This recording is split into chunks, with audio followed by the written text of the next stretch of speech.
Hola Gaby, Hola, hola. No, no sé. ¿cómo te va? Freddy, Sí, ¿cómo estás? muy bien. Bueno, ¿lista para hablar? Nerviosa.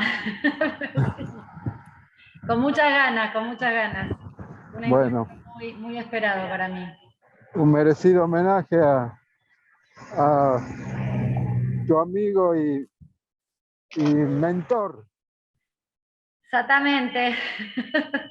Sí. Bueno, y ha sido propiciatorio de muchos de nosotros. Sí, creo que mucha gente de la que está acá podría. Hola Luciana, hola Alicia, estoy leyendo así rápido. Hola Laura, Hola Gaby. hola Hola Gra. Gaby. Hola Hola Gaby, ¿cómo Gaby, hola a estás? todos. Hola a todos, ¿cómo están?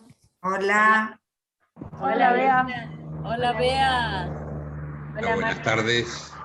Hola Graciela, tanto tiempo, ¿cómo estás? Hola. ¿Cómo les va? Qué alegría. Bien. Hola Rosana, hola Patti. Hola Gaby. Hola, hola Diani.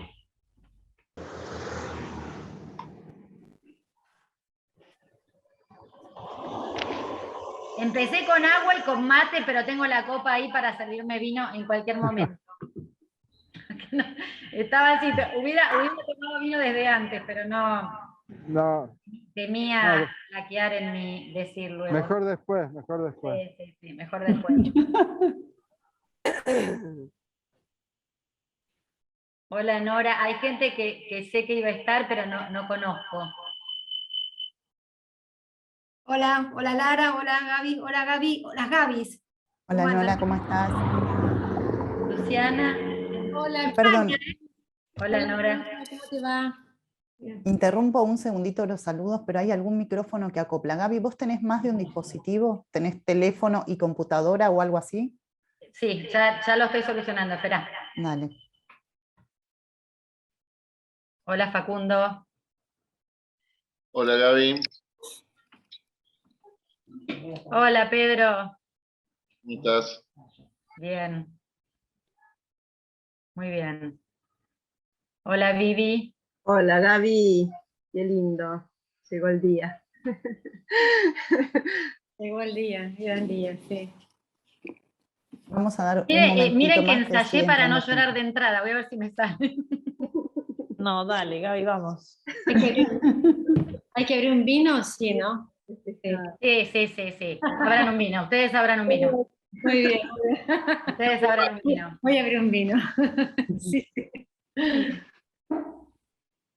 Gaby, si te parece, damos un Sí, minutito más para que siga sí. entrando gente. ¿Sí? Le decía a Lara que se queden, que se queden, que se queden porque hay mucho tengo muchas ganas de que me acompañen en este día y bueno, tengo mucho por contar y por decir y por compartir, así que espero brindar con ustedes al final.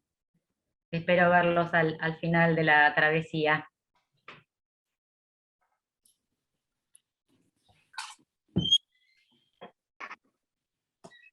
Hay gente saludando por el chat. Gaby, ¿vos lo ves el chat? Veo, sí, Sara Brit. Hola Sara, ¿cómo te va? Sí, leo, miro, leo y tomo agua.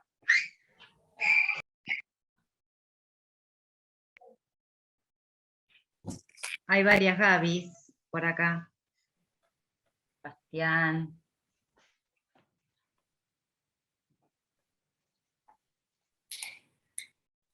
Ah, Hola Gaby. Bien. hola Miri, ¿cómo te va? Hola. ¿Cómo estás? Bien, bien. Bienvenida. Hola Andrea de Córdoba. Hola, saludo para todos desde Asunción, Paraguay. Apagué mi micrófono porque entraron mis nietos a gritar. Ahora les eché a todos y prendí el micrófono. Así que un saludo. Muy bien. Bienvenida. Hola Karina, ¿cómo te va? ¿Cuántos cordobeses? Tucumán y Córdoba ahí presentes. Qué bien. Majo. Hola, Majito. Hola, Majo.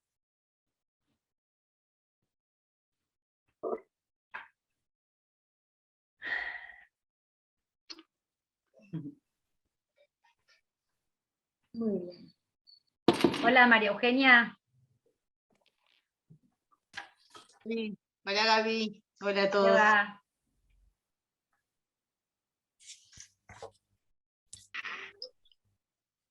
Entrando Bueno. las majos. Si les parece, vamos a ir comenzando. Sí. ¿Se escucha bien? Sí. ¿Sí? Bueno, estaba mirando, Gaby, que entre toda esta gente, a muchos de ustedes los conozco por las redes y es la primera vez que los veo. A otros no los conozco. Y estaba mirando que, no quiero dejar de mencionar que están Nicolás y María Magdalena, que son de algún modo los artífices de este espacio también, porque han hecho que nosotras nos podamos conocer y podamos armar esta actividad. Así que es un gusto que estén todos acá. Les quiero contar un poco cómo va a ser la actividad de hoy, en qué espacio circula esta actividad. ¿Hay algún micrófono abierto? Les pido que por ahora cierren los micrófonos, después vamos a charlar un poco de cómo manejarnos, pero somos 90 personas en el Zoom, va a ser más prolijo así. Bueno, primero les voy a contar un poquito qué es la Can Big Data, para los que no lo conocen, el espacio, después voy a hablar un poquito de Gaby y después le voy a dar la palabra. Al principio me voy a presentar, soy Lara Lisenberg, la creadora de este espacio llamado la Can Big Data, que es un espacio, es una comunidad virtual de analistas para una transmisión generosa del psicoanálisis. ¿Sí? Es un espacio pensado enteramente virtual, ¿sí?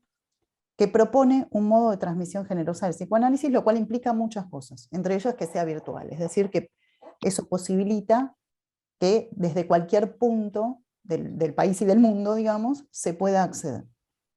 La Can Big Data tiene muchas actividades diversas, muchas de ellas gratuitas, algunas pagas, tiene cursos, charlas, presentaciones de libros, entrevistas, homenajes, talleres, etcétera, etcétera. Ustedes pueden entrar a la página, tenemos una página en Facebook que se llama la Can Big Data. Tenemos un perfil de Facebook también y tenemos un perfil de Instagram. Ustedes pueden encontrar ahí toda la información de lo que nosotros venimos trabajando y haciendo, pero principalmente lo que me interesa a mí del espacio es un poco lo que pasó con Gaby, ¿sí? Nosotros proponemos actividades a la comunidad de analistas que sigue a la Can Big Data, les ofrecemos actividades, les proponemos, pero lo que más nos interesa no es eso, sino que lo que más nos interesa es que ustedes propongan las actividades. Nosotros más bien somos los que administramos, promovemos, colaboramos, diría yo, en las actividades que se nos proponen. Y esto Gaby lo entendió desde el principio. Nos hemos conocido en otra actividad, en una actividad de la editorial Las Furias, en una presentación de un libro justamente. Y Gaby entendió que la Can Big Data es un espacio donde un analista viene a proponer lo que tiene ganas de transmitir, y vamos pensando juntos cómo armar eso del mejor modo, del modo que sea más coherente, digamos, con el sentir de ese analista, por un lado, y por el otro lado, del modo que sea más ágil, para que sea accesible a toda la gente que quiera participar. Lo cual implica cómo hacer una difusión, hacer un flyer, cuáles son las instancias de difusión que nosotros tenemos, que son varias, que tengamos a alguien que en este momento es Juan, que es la persona que maneja la cuestión técnica en este momento y que se está asegurando de que todo esté bien, que graba esta charla, porque en realidad a esta charla hay casi 400 personas inscritas. Lo que pasa es que hay muchas personas que son de otros países y que por diferencia horaria no están acá, pero sí van a recibir esta charla grabada, y eso pasa con todas las actividades que nosotros hacemos, es decir, cada vez que algún participante, algún analista que quiera participar de una actividad se inscribe, ¿sí? Recibe la grabación de esa actividad. Algo que no aclaré, pero vale la pena aclarar, es que todo ese trabajo, digamos, de gestionar las actividades lo hacemos de modo enteramente gratuito, por supuesto, pero lo que hacemos principalmente es acompañar. Entonces Gaby vino con esta propuesta de que ella quería hacer lo que ella llamó en su momento, en una primera instancia, un homenaje a Ulloa. Y a mí me pasaron muchas cosas cuando ella vino a proponer esto, porque yo no sabía quién era ella, la había escuchado, ya digo, en otra actividad un ratito, pero no tenía muchas referencias, tampoco sabía demasiado quién era Ulloa. Y era la primera vez que se nos proponía homenajear a un analista. Y espero que esto sea el puntapié inicial para que muchos analistas que merecen un gran homenaje lo puedan tener, y para mí, en lo personal, sería un gustazo que este pueda ser el espacio donde eso se haga. Tanto esas como otras propuestas están abiertas, ¿sí? Digo, lo que quiero situar es que Gaby vino a proponer algo que todavía en la Camigdata no existía, y esa es la idea, que uno proponga lo que tenga ganas de hacer. Y entonces me habló de un homenaje y me mandó algunos audios contándome un poco la idea, ¿no? Y me manda un... Gracias, Karina. Gracias por el mensaje. Y me manda un audio, no sé, un día raro, no me acuerdo, un domingo, ponele a la tarde, o un sábado a la tarde, no me acuerdo, un día medio insólito. Me acuerdo que yo estaba en la ruta y recibo un mensaje, y digo, mira, esta mujer se ve que es una apasionada. Y así empezamos a darle un poco de forma a este asunto. Bueno, les voy a hablar un poquito de lo que pude conocer de Gaby en este tiempo. Escribí unas pequeñitas palabras cortitas. Lo primero, yo pensé, bueno, empecemos por el principio. Gaby es una analista. Después dije, no, ese no es el principio. ¿Sí? Es analista, pero no es el principio. Gaby es una mujer, ¿no? Y ahí ya podría decir un montón de cosas, pero empecemos por acá. Gaby es una mujer. Es un ser humano que imagina más allá de lo posible, que siente y expresa de maneras que no se acomodan a los cánones, que decide hacer un tributo a un maestro, colega y amigo, y no llamar a eso homenaje porque la solemnidad no la convoca. Es escritora, escribió libros, la escritura de lo íntimo, conjugada, sí, pero es escritora porque hace marca con lo que hace, porque tiene la intención de producir y no tiene ninguna intención de reproducir. Es una apasionada, que además de poder articular ideas prolijamente, de leer, pensar, trabajar, introduce su vehemencia en cada cosa que piensa y hace. Es un analista no estándar. Hay analistas estándar, vamos, todos los conocemos. Que no nos habilita a quedarnos durmiendo en el lado tibio de la vida. Así nos invita hoy a transitar su experiencia con Ulloa. No lo hace desde sus lugares formales, que la acreditarían por demás. ¿Sí? Es analista miembro de la escuela, por ejemplo, en la Escuela Freudiana de Buenos Aires, y tiene mucho trabajo recorrido. No lo hace desde allí, sino desde el amor y la ternura, que es uno de los legados de su maestro. Bueno, Gaby, te queremos escuchar. Bueno, Lari, yo te dije que estaba emocionada. Qué hermosa presentación. Qué hermosa presentación. Muchas gracias. Muchas gracias. Gracias a todos por estar acá. Fernando seguramente me diría, si estás nerviosa, decilo así te lo sacás de encima, así que lo digo.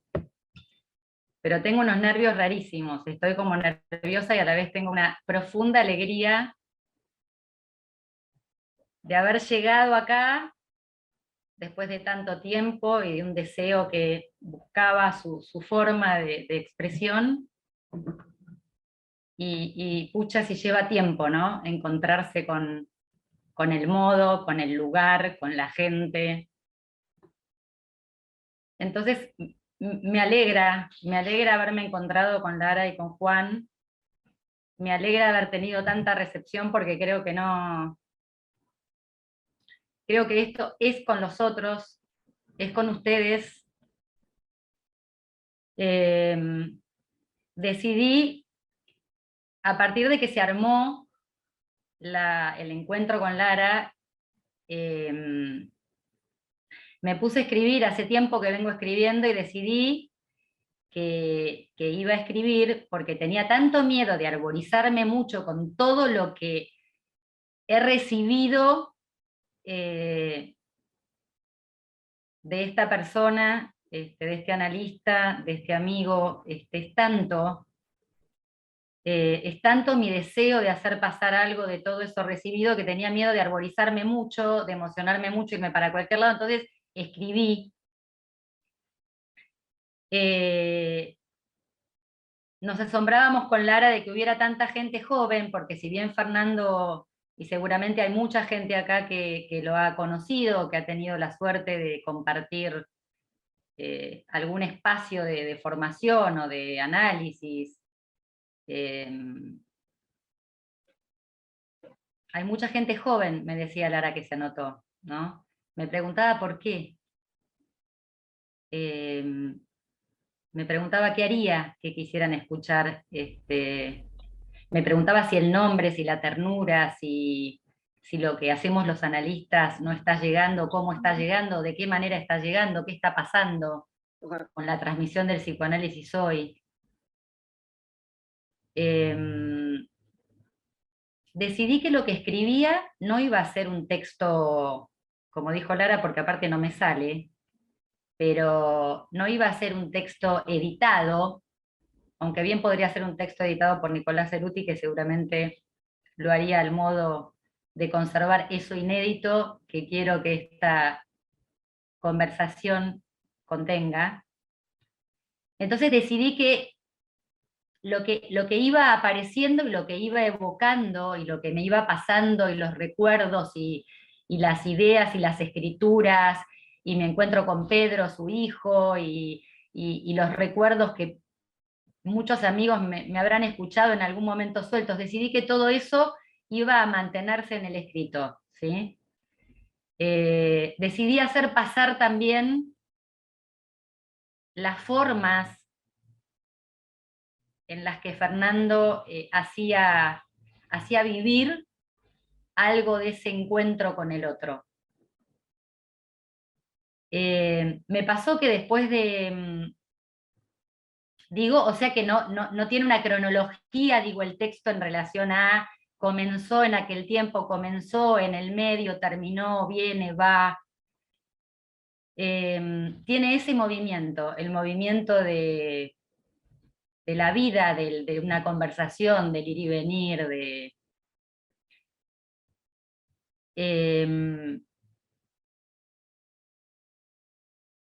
para mí que esto se transmita y que la transmisión de Fernando esté hoy en mi voz, es muy importante porque estoy del lado de que el psicoanálisis deje de hacer hegemonía como tantas otras cosas y abra a la pluralidad de tantos sentires que a veces el psicoanálisis acota y no da lugar a poder aparecer en nombre de cierta rigurosidad, en nombre de ciertos cánones teóricos. Voy por otra cosa. Y Fernando fue un gran maestro en eso. Cuando venía, en un momento dije, bueno, menos mal que llegó el día, porque cada vez que leo lo que voy escribiendo me dan ganas de seguir, y de una cosa más, y de contar, y se me abren nuevas ideas, y lo genial es que no es que se me abren cosas solamente de la historia y de la herencia, se me abren cosas para pensar hoy, con la formación que tengo hoy, con los pacientes que me siguen enseñando hoy, con mis amigos que me siguen hablando hoy. Bueno, la cuestión es que resulta que entonces tenía el texto más o menos listo. Anoche me ocupé de preparar más o menos la ropa que me iba a poner, si me iba a dejar los rulos o me iba a dejar el pelo lacio, y esas cosas, si iba a tomar vino o mate. Me voy a dormir y acontece que el inconsciente parece haberse puesto de acuerdo conmigo y entonces produce otra escritura. Entonces no puedo no arrancar contándoles un poquito de ese sueño que me hace entrar directamente desde el inconsciente a este día que se me ha extendido, ¿no? Se me ha extendido porque hoy es un momento, pero vengo en este día hace tanto. Entonces tengo un sueño que dice más o menos así. Yo era muy pequeña, 6, 7 años más o menos, y estaba sentada en el cordón de la calle Pilcomayo 144, que es la calle de Berazategui, la casa donde nací, donde viví mi primera infancia. Estaba allí, sentada, y tenía un libro en mi mano y tenía un montón de amigos sentados alrededor mío.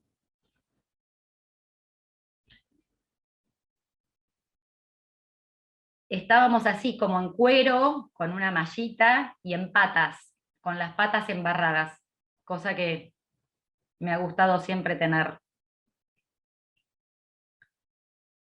Y yo leía ese libro azul, el libro que me acompañó este tiempo, el libro de Fernando llamado Novela Clínica Psicoanalítica. El libro no era ese, pero era ese, digo, era un libro azul, y yo le leía a mis amigos. No se escuchaban las palabras, se escuchaba el ruido de las hojas en la siesta. En la siesta, ese tiempo en el que yo sentía que vivía más que en otros cuando era niña, porque era el tiempo en que los adultos dormían, y entonces a mí me daba la sensación que aparecía más lo mío y la niñez en la siesta que en otros momentos del día. Y cuando desperté, asocié rápidamente el azul del libro con una palabra que había usado María Magdalena en un posteo acerca de su sobrino. Nombraba lo azulado como algo de lo profundo. Y también las patas sucias, ¿no? Y el caminar descalzo, porque si algo tiene para mí este encuentro es descalzarme de algunas deformaciones y animarme a contar o a transmitir o a compartir esos tiempos en los que siento estar descalza, en cuero, donde las cosas me llegan al cuerpo. Y con todos ustedes, con todos esos amigos que alrededor escuchan, y que en realidad yo leía una escritura, y recordé hace poquito que para mí la escritura yo tenía la idea de que, de niña tenía la idea de que el aire tenía sentido, el sentido estaba en el aire, y que la escritura agarraba pedacitos de sentido, como que cuando uno escribía, cuando empecé a escribir agarraba pedacitos de sentido, y que entonces iba diciéndose algo de eso que estaba en el aire cuando uno escribía, ¿no? Cuando uno escribía, ese escribir iba dibujando esos pedacitos de sentido que se le robaban al aire. Así, Fernando para mí, así. Una persona que capturaba y dibujaba con sus letras algo de lo que acontecía.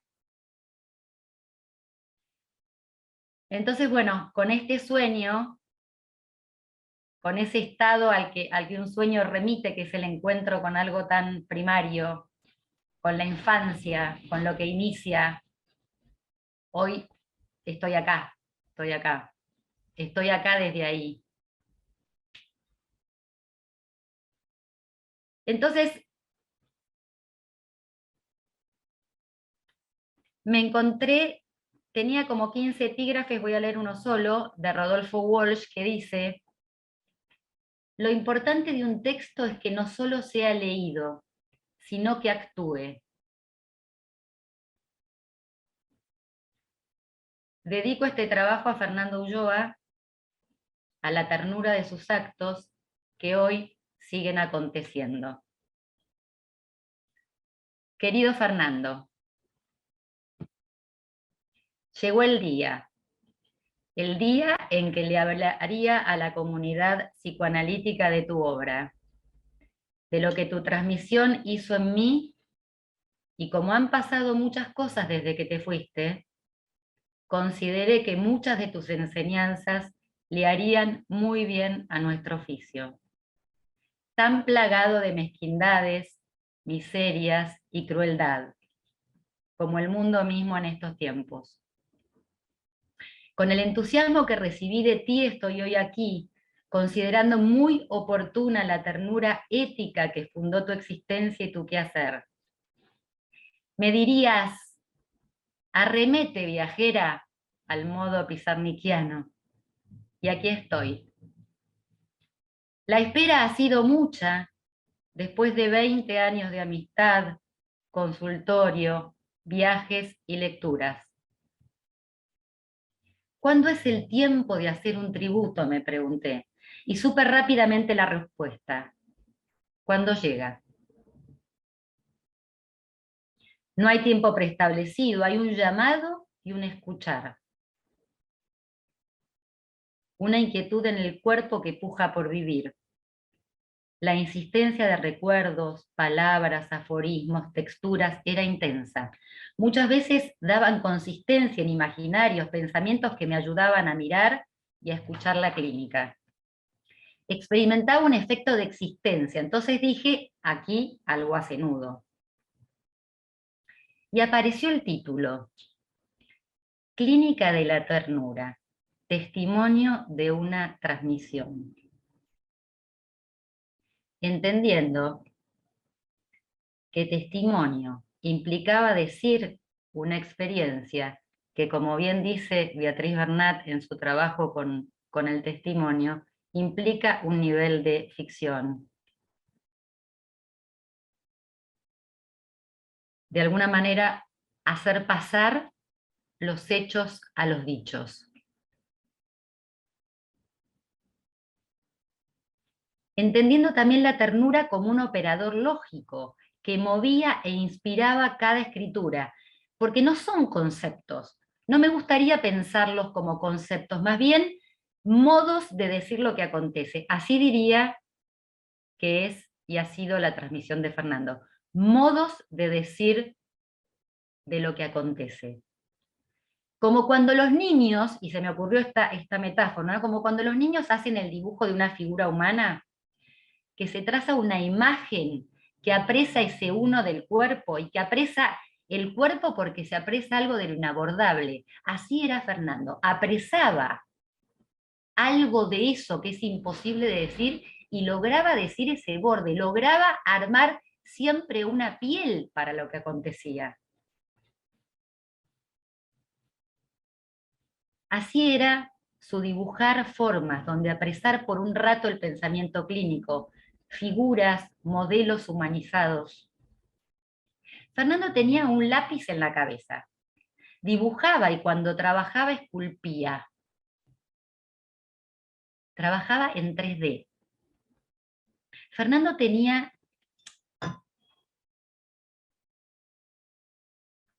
¿cuánto ha pasado desde que se fue? 14 años ya. Pero las historias para los analistas no son justamente cronológicas. Cronos queda atormentado a partir del descubrimiento freudiano del inconsciente. Aparece lo atemporal, nominando al inconsciente, esa yancia, ese desgarro de donde emerge el sujeto, desordena la flecha del tiempo. Una cuenta que no cierra abre lo imposible de decir, en un entre, desacomoda lo dado, pone a jugar el dado y nos devuelve al asombro. Conocerte fue un instante despertador, que fue hace años, que es hoy. Allí me alivié porque sería imposible contar si no era al modo de retazos, trazos de un recorrido signados por anécdotas, por recuerdos, por fotos, por tonos. Todo ello hace lectura cuando la gramática equivoca los tiempos verbales y el pasado puede ser presente continuo. Mi formación lacaniana, en simultáneo con el encuentro con Fernando, dejaron marcas en mi quehacer que hoy siguen operando, e intento pensar desde esa lógica. Recuerdo contarle de mis primeros pacientes. Yo me empezaba a formar en el lacanismo, ahora voy a contar cómo lo conocí, pero empiezo a formarme en el lacanismo al mismo tiempo que lo conozco a Fernando, y me acuerdo que supervisaba con un lacaniano muy lacaniano, o muy lacanioso, y entonces pasaba que en general de supervisiones me iba con esas frases tipo, el paciente está identificado al falo, ¿no? Y yo era esa, entonces me iba como, bueno, y parecía importantísimo, porque como la persona era importante y conocida, me parecía que eso seguramente debería ser algo, como le pasa a uno, que uno no entiende, ¿vieron? Que uno no entiende y entonces salva al otro que debe decir maravillas, y es uno el que no entiende, no está formado, no leyó mucho. Y entonces agarraba y le contaba a Fernando, ¿no? ¿Sabés qué pasó esto con este paciente? Y Fernando siempre decía, contame, ¿y cómo? ¿Y por qué? ¿Y cómo se te ocurrió? Y siempre mantenía esa curiosidad que era increíble, y que por supuesto hacía eco con mi deseo de aprender, de también vivir la clínica así como una experiencia fascinante en esos primeros tiempos, y eso aún continúa. Pienso hace bastante de qué modo haría pasar esta experiencia, un escrito, un seminario, y así fue apareciendo este encuentro en este espacio de la Can Big Data, al que agradezco a Lara y a Juan, unos genios en el arte de recibir. La historia comienza en un verano. En un verano en el que mis padres me invitan a viajar a Cuba, me había recibido, fue el viaje de egresada de la facultad, me invitan a ir a Cuba, voy a Cuba, paso el tiempo de esos tours que se hacen en Cuba, distintos lugares, fascinada con Cuba y demás, y cuando nos teníamos que volver, me entero que hay un congreso de psicoanálisis y psicología marxista. Y yo dije, me tengo que quedar, no, me tengo que quedar, estoy acá en Cuba, un congreso, psicoanálisis, me tengo que quedar. Bueno, mis padres se vuelven, mi hermano, me quedo sola. Me voy a la playa, conozco una médica, además, voy al congreso, lo escucho hablar a Fidel, explicando por qué Freud no se circulaba en Cuba y demás. Bueno, la cuestión es que conozco en ese espacio, lo conozco a Tato y a Armando Bauleo, Tato Pavlovsky y Armando Bauleo. Y me pongo a charlar así con ese ímpetu que tenía de conocerlos, de acercarme a gente que había leído, que sabía de su existencia, pero que no había conocido. Y me cuentan que la universidad estaba pidiendo formación en grupos. Quería gente que fuera de Argentina a formarlos en grupos. Entonces, yo les cuento que había hecho psicología social también, en la escuela de Pillon Rivière, y que me acababa de recibir en la UBA, y entonces Tato me dice, ¿por qué no te conectás con Fernando Ulloa, que está en lo institucional? Bueno, ¿lo conocés? Bueno, sí, lo he leído en la facultad. Y es así como llego a Buenos Aires y me comunico con Fernando, nos encontramos en una parrillita de la calle Peña y Larrea, y allí comenzó nuestro andar. Cuando íbamos a hacer, recuerdo, la primera intervención pública, le digo a Fernando, apoyándome en los años que él tenía, me llevaba 40 y pico de años, que seguramente él no estaría nervioso. Y me dice, el día que no esté nervioso voy a estar muerto. O sea que de alguna manera me transmitió que hablar es siempre correr un riesgo. Tomar la palabra es siempre correr un riesgo. Y todos esos fantasmas, ¿qué puedo decir de nuevo, de interesante? En fin, hasta que arribé a entender que lo nuevo es siempre lo que dice uno. Lo que compuso una voz, acompañada por ese motor deseante tan potente cuando la pulsión como palanca de cambio la comanda. Entonces, como solemos decir, ahí ponemos el cuerpo. Esa caja de resonancia es la que construí fundacionalmente con Fernando. Dos personas que con varias décadas de distancia consonábamos en el ejercicio del psicoanálisis y la amistad. Dichos que dejaron marcas, pero ¿cómo intervengo con tanta gente? Íbamos a lugares, a instituciones, con mucha gente. Él le gustaba hablaba de la numerosidad social, ¿no? De la numerosidad social, no hablaba de grupos, ni hablaba de la numerosidad social. Cuando tengas algo para decir, lo decís, y si no, estarás en silencio, que es otra forma de estar. Él le daba la misma presencia a la palabra que al silencio.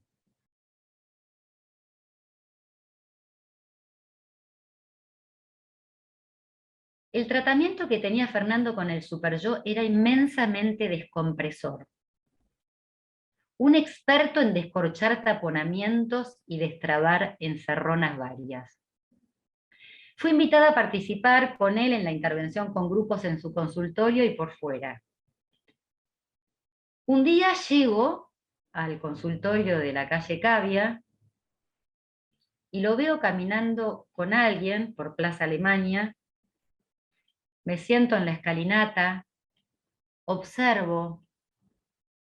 Él daba vueltas por la plaza con esta persona. Lo espero y a su regreso le pregunto y me dice, a veces andar acompañado aliviana el dolor. Estaba con un paciente. Me dice, a veces andar acompañado aliviana el dolor. Mejor estar parado y andando cuando la muerte está cerca. Y acuna esa frase que sé que dijo cuando murió Pillon Rivière y él no estaba en Buenos Aires. No se puede estar dormido en la propia muerte. El tipo no tenía tapujos a la hora de ofrecerse al juego que el paciente requería para seguir jugando. Allí su aforismo de que se está analista, donde a uno se lo requiere, marcaba la distancia que el espacio euclidiano nos proponía, o nos propone.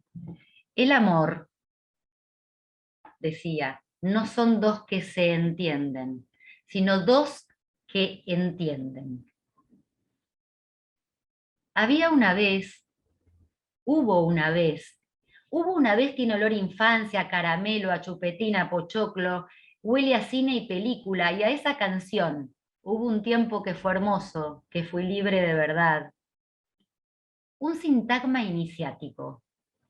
Hubo es un tiempo impersonal que indica existencia.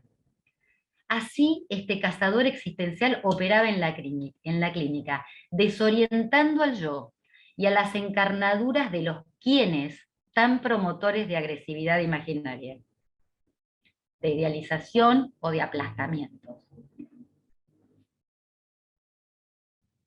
Siempre al servicio del inédito, pasa que viajamos en una vuelta con un grupo H8 que ahora les voy a contar. Viajábamos a La Pampa a trabajar con el equipo judicial de La Pampa. Entonces estábamos en el viaje, paramos en una estación de servicio y ahora me entero, hace poco Pedro me cuenta que esa estación era la que usaban también para ir a Pigüé, de donde era el campo de Fernando. Bueno, paramos en la estación, Fernando conocía al mozo, ¿no? Y entonces lo ve con cara así medio compungido y le pregunta, ¿qué le pasa? Y le dice que su mujer está deprimida.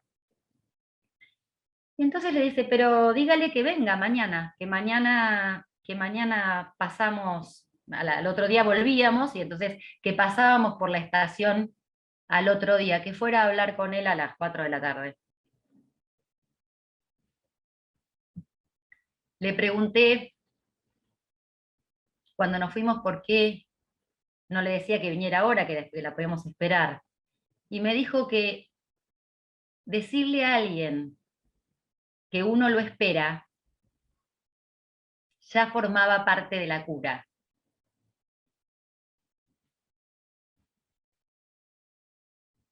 Y así fue. Al otro día pasamos y Fernando se quedó charlando con esta mujer un rato.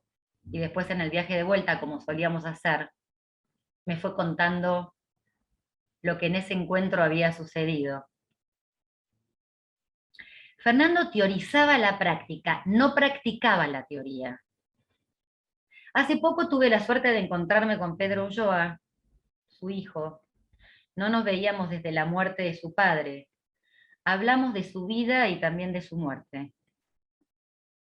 Hablamos de sus aforismos, modos en los que Fernando hacía pasar sus pensamientos. Hablamos de su permanente curiosidad y le decía que con él sin duda aprendí acerca de las intervenciones en lo real. Y Pedro me dice, él decía siempre, rápido para el cuchillo. Y así lo era con sus cortes, siempre cuidadosos, generando siempre nuevas superficies. Nunca dejaba al otro colgado, siempre armaba un lugar donde el otro pudiera colocarse mejor, manejando la impredicatividad, o sea, el vaciamiento de sentido, cuando se coagulan ese uno y ese dos, cuando el sujeto pierde el verbo que lo conduce y se enmaraña en predicados.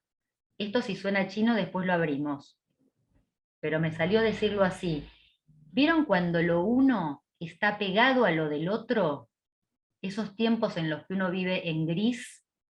Bueno, Fernando lograba darle color a ese pedacito que en lacaniano llamamos objeto a ese pedacito que se desgaja del otro, para hacerlo vivir en su singularidad. Ese encuentro con Pedro fue hermoso porque me encontré con un ritmo que Pedro tiene y me hizo acordar mucho al de su padre. Y muchísima ternura en su decir. Gracias por eso, Pedro. Recuerdo un trabajo con un pequeño grupo de 3 en su cónsul. Me acuerdo de su consultorio, me acuerdo de la luz entrando en diagonal, iluminando parte de los papeles de un escritorio, alguna planta, y llegando hasta su sillón, acompañado por esa pila de pipas que tenía en ese costado. Una inclinación, ¿no? Me acordé ahí de la etimología de clínico, ¿no? Como clínico es aquel que se inclina para escuchar los ruidos del paciente. Una palabra heredada de la medicina. Y él intervenía siempre así, ¿no? Como inclinándose, como en diagonal, como de costado, ¿no? Casi como de costado, y como que iba bordeando la cosa, como cuando se come polenta, ¿vieron que se come la polenta siempre por afuera y se va llegando al centro? ¿No? Uno no va directo al centro, va como por los bordes. Resulta que estábamos ahí en el consultorio y venía un pequeño grupo, un grupo que tenían 3 personas que eran 3 socios de una cadena de restaurantes. Entonces, resulta que uno llega diciendo que era un boludo, que se sentía un boludo, que era un boludo. Soy un boludo. Se sienta en el diván. Fernando enciende una pipa con ese tiempo cansino que siempre daba lugar y dice, lo boludo está por acá, se estacionó por acá, lo boludo, ¿no? Y cada uno inmediatamente se empieza a hacer cargo de su boludez y empieza a repicar lo boludo en cada uno de estos otros 2, que no era el que había dicho que era un boludo. Desde su atopía hacía girar lo encarnado. ese pasaje donde desmadra el verbo copulativo, ser, para llevar el objeto directo a otro lugar que no sustantive al ser, produjo un alivio maravilloso, pasando del ser boludo a lo boludo. Este era un ejercicio que Fernando tenía y que a mí me enseñó un montón. De esa demanda para llevar a Cuba un proyecto, o sea, cuando yo vuelvo de Cuba y me conecto con Fernando, empezamos a organizar el proyecto, vieron que les conté de la formación para ir a formar gente en grupos a Cuba, ¿no? De esa demanda para llevar a Cuba un proyecto de trabajo, fue que nos empezamos a reunir con Mónica Redondo, que vi que había entrado, debe estar por ahí. Durante un año armamos ese proyecto para viajar a Cuba. La idea era que tuviera 3 patas: psicología institucional, psicodrama y grupo operativo. Ya que yo había terminado la carrera de psicología social en la escuela de Ana Quiroga, Mónica tenía experiencia en psicodrama, Fernando en psicología institucional. Bueno, empezamos a armar, pero viajamos en ese tiempo con Mónica a Redondo a Cuba, un viaje del que tengo recuerdos hermosos. Pero bueno, el viaje no se pudo dar porque el presupuesto en ese momento de la facultad no lo habilitó. Entonces Fernando advierte que él no armó escuela, que no había armado escuela como Pillon Rivière, ¿no? Entonces decide construir un grupo al que llamará H8. H de herramienta y 8 por el infinito moiviano, diría yo, ¿no? Una herramienta que hoy leo, un grupo de intervención, de prevención de los sistemas de prevención, así lo llamábamos. Una herramienta que hoy leo permitía hacer pasar esa infinitud de venida sufriente a una finitud, una salida menos doliente en el campo de la numerosidad social. Ir más allá del apresamiento, ese imaginario, para introducir lo real. O sea, Fernando era un maestro en el arte del pasaje, de las situaciones de impotencia a inscribir lo imposible. Eso que vieron en el discurso lacaniano aparece del discurso histérico al discurso del alanista, el pasaje de la impotencia a la imposibilidad. Él escribía con ternura lo imposible que nos habita, lo indecible, eso que no sabemos dónde meterlo, eso que nos ata las patas, eso que nos hace knockout cada tanto y no entendemos qué es. Él lograba abordarlo, ¿no? Si me pusiera lacaniana diría que le hacía borde siempre a la. En una intervención, que no recuerdo si fue el Rossi o San Fernando, sucedió lo siguiente. Perdón, antes quería decirles que en ese armado de ese grupo que hicimos millones de intervenciones en hospitales, en Buenos Aires y en distintas provincias, estaba Bachi Taber, Juan Rodríguez, bueno, Mónica Redondo, Isabel Duhovne, Gustavo Lipovetsky, fueron algunos de los que integraron, Lili Lamosky, de los que integramos ese grupo durante muchos años. Se hacían distintas experiencias en distintas instituciones, y yo me acuerdo que ese fue el puntapié para meterme en la facultad, porque yo le decía a Fernando, no tenemos tiempo de teorizar lo que hacemos, era tanta la demanda que no teníamos tiempo de pensar qué era lo que hacíamos.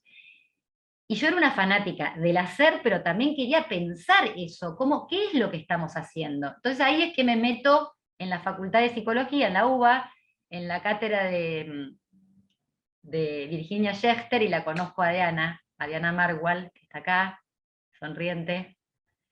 Y bueno, estuve un tiempo ahí intentando, no sé si pude mucho de eso que quería, me parece que algo fue pasando, pero bueno, siguió pasando con el tiempo, ¿no? Bueno, estas son instancias en las que también uno se pone a pensar, bueno, y sigue elaborando, ¿no? Y sigue elaborando. Bueno, entonces les cuento, estábamos en ese lugar, en La Plata, había 1000 personas en ese espacio, imagínense, 1000 personas. Parado en una banqueta, o sea, estaba todo el hospital, ¿no? Pero que había hecho la demanda el servicio de cirugía, que parece que estaba en problemas con el servicio de clínica. Fernando se para en una banqueta y me pregunta, desde la banqueta, yo me quedo como, estaba en el otro lado, digamos, ¿no? Se para arriba de la banqueta y me dice, Gaby, ¿cómo está el clima desde allá?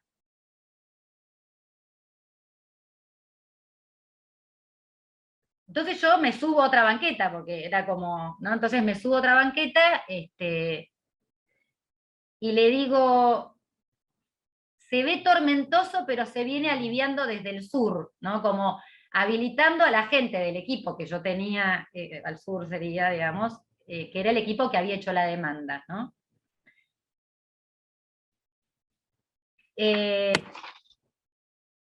Entonces alguien de ese equipo toma la palabra y dice, nuestro equipo está al fondo, en la oscuridad, donde no hay ventanas. Y él dice, rápidamente dice, es que el tiempo no pasaba allí, el tiempo no pasa. Sin ver el día o la noche, sin luz, o sea, sin diferencia, no se respira ni se piensa. Tienen razón en estar mal, en estar oscuras, pero saben que desde ese lugar oscuro es desde donde se generan las mejores hazañas. Entonces él transformaba siempre, ¿no? Eso que parecía imposible y que por otro lado culpaba al otro, siempre lo destrababa ese efecto neurótico, ¿no? En que uno, vieron siempre como los niños, culpan al otro, se culpa al otro y uno se zafa de, uno no es responsable, pero él lograba con esos decires, lograba que algo se destrabara. El juego propuesto en esa ficción negativizaba un goce, lo borraba produciendo alguna huella que hiciera lectura, iba a la búsqueda de lo que en la significancia real no aparece, porque no llega ninguna letra al rescate. Esta es una frase que tomé de Silvana Tagliaferro que me encanta. La existencia surge siempre de cierta inexistencia, de alguna sustracción, o sea, algo se tiene que borrar, algo se tiene que perder para que algo exista.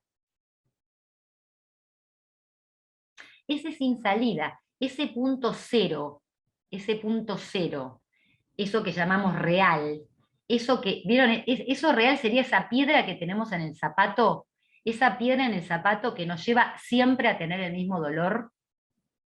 Vieron que cada uno que va a análisis uno dice de vuelta con lo mismo, de vuelta con lo mismo. Bueno, porque uno tiene un lugar en donde la piedra se instaló en el zapato y es ahí donde nos duele. Y es ahí donde algo hace, ¿no? Hace y produce y drena dolor. Uno, por supuesto, a eso lo predica, ¿no? Vieron que uno se agota de estar predicando todo el tiempo ese lugar de dolor.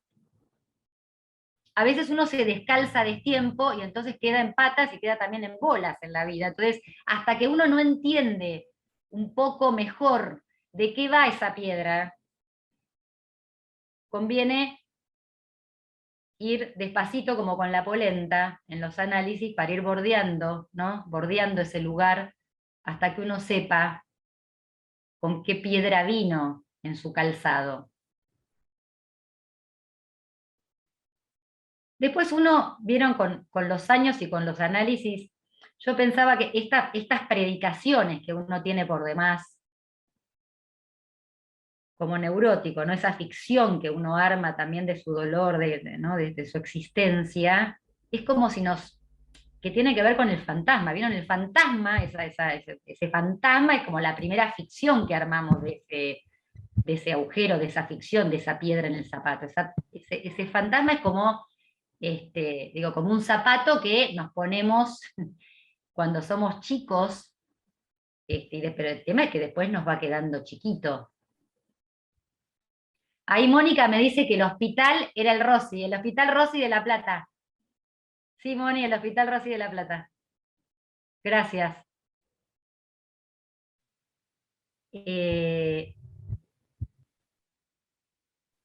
Bueno, entonces, ¿hacia dónde vamos si no es a ese lugar, ¿no? De donde donde siempre estuvimos. Vamos para adelante yendo para atrás todo el tiempo, no vamos para adelante yendo para atrás. Lo importante para Fernando era que algún sujeto emergiera. Él decía, no importa la cantidad de gente, sino que haya alguna oreja que escuche, alguna oreja, algún sujeto va a aparecer, ¿no? Alguien va a escuchar, alguna oreja se va a abrir. Entonces no importaba tanto cuántas personas hubiera, sino que alguien escuchara. Hacía el tiempo, Fernando hacía el tiempo. Vieron que el tiempo no se tiene, ¿no? El tiempo se tiene cuando se pierde, ¿no? El tiempo se hace. ¿Qué es el tiempo? Entonces hacía el tiempo al introducir el movimiento pulsional, generando recursividad, que es la ruptura de ese tiempo lineal. Una ficción novelada, ¿no? Él habrá sido, ¿no? Él habrá sido para que siga siendo. Armaba, de ese habrá sido un espacio para que siga siendo. Posibilitaba el pasaje de un hecho a un dicho. Destrababa el candado de lo hecho para pasarlo a algún dicho. Podría haber sido una tormenta, decía con respecto a la intervención en el Rossi, podría haber sido una tormenta si no abríamos las ventanas de la palabra, que al nombrarla la despejaba de encierro contenido y doliente. No es que se iba, no es que uno deja de tener ese vacío o deja de tener ese dolor, pero al consignarlo en palabras, se acompaña de otro modo. Se le arma tiernamente un borde a eso. Él advertía que el significante representa, a diferencia de la encerrona, que se presenta. La encerrona, ahora voy a hablar de la encerrona, es un concepto, no me gusta decir concepto, porque los conceptos son fijos, sino más bien una escritura de Fernando muy importante, que decía, entonces, el significante representa, ¿no? Pero la encerrona se presenta, ¿no? Como en un estado, cuando Freud hablaba de las neurosis actuales, ¿se acuerdan? Se presenta así el paciente, entonces tenía que ir con alguien que lo representara. Los pacientes graves tenían que ir con alguien que los representara porque no se podían representar por la palabra, ¿no? Bueno, a veces cuando estamos muy mal también nos representa otro, ¿no? El analista ayuda a que nos descubramos qué nos pasa, un amigo nos dice, ¿no? Me parece que te pasa tal cosa y nos salva un poquito de ese lugar en el que caemos cuando estamos atrapada por esa estofa de la significancia y ninguna palabra viene a nuestro rescate, ¿no? Entonces, la encerrona, digo que se presenta como un estado de actualidad o de acting. ¿Él qué hacía? ¿No? Él lograba abrir esto, ¿no?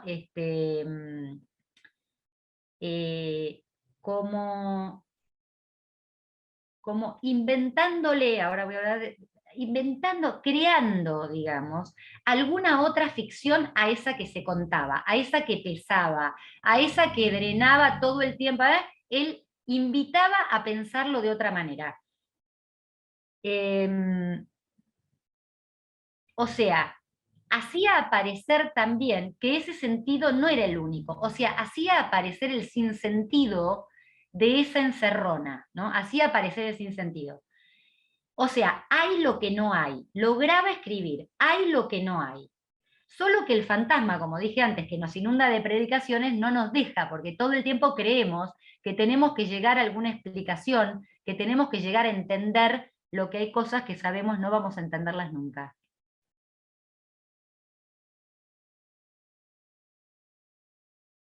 Ese famoso, es así, bueno, es así, ¿no? Eso que nos atormenta, bueno, la cosa es así y no hay otro modo. Eso que nos condena y a veces busca castigo. Fernando lo devenía una sabia falla. Siempre hacía que esa falla fuera sabia, ¿no? Por ejemplo, recuerdo un paciente que le temblaba la pierna, ¿no? ¿Vieron cuando la pierna así se pone como a saltar solita? ¿No? Que uno está como nervioso y salta la pierna. El paciente decía, la puta madre, como no, y entonces, ¿no? Como que no podía parar la pierna de moverse. Y él decía, no la trate mal, hombre, cuénteme qué dice. ¿Qué dice la pierna? Tenía esa forma tan poética ¿no? Tan poética de tomar algo que pasaba y hacerlo de repente, habilitar la poesía, ¿no? Entonces callaba un poco los ruidos del cuerpo, porque introducía un silencio en esa locura de entender, en esa locura que tenemos cuando queremos entender. Poético en sus modos de hacer aparecer lo que el ser endurece, ¿no? Vieron que el ser, cuando uno se pone muy soy, no se pone muy duro, no se pone muy salame. Por eso yo cuando Lara me decía, ¿cómo te presento? Y yo decía, ay, no sé, porque cuando, vieron, uno se pone a hablar de lo que es, no sé si les pasa, cuando uno se presenta, por ejemplo, ¿no? Soy Gabriela Pedrotti, soy analista, que yo soy. A mí me suena siempre tan sonso eso, tan poco habitado de lo que uno es, ¿no? Como que en realidad uno es en el momento que pierde el ser, ese ser que, ¿no? Es más cuando uno lo pierde que cuando uno cree tenerlo. Por suerte Lara lo pescó al vuelo y hizo una presentación alucinante porque pescó que no iba por ahí. Lo pescó, claro. Y sí, por suerte hay gente que nos pesca. Con su acto propiciaba la experiencia de quien estuviera a la altura de escucharlo. ¿Cómo estar? Y se decía esta pregunta, ¿no? Que está en el libro que me encantó recuperarla. ¿Cómo estar psicoanalista en una institución y no morir en la demanda? Profanaba cualquier sacralización sostenida en el dos, en la simbiosis, en la ceguera que lo especular engendra cuando no hay tercero de apelación.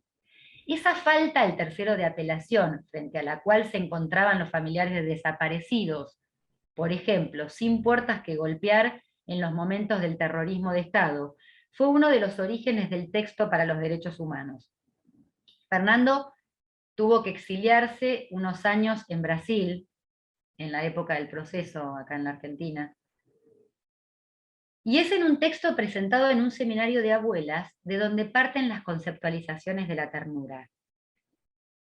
Parte allí de lo que llama encerrona trágica, como efecto de lo siniestro.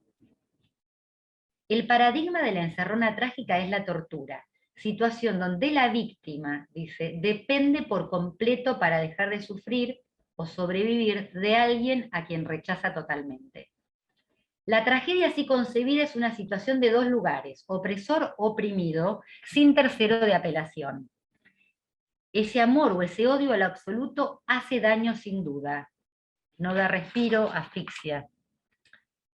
Fijaciones imaginarias, fantasmáticas o reales, en el caso del proceso, que explotan, en el caso de que sean un análisis, explotan allí, explotan, haciendo emerger al sujeto que iniciará entonces otro devenir. Estalla esa posición de objeto donde el sujeto yacía ahogado, pero seguro y garantido de ser para el otro.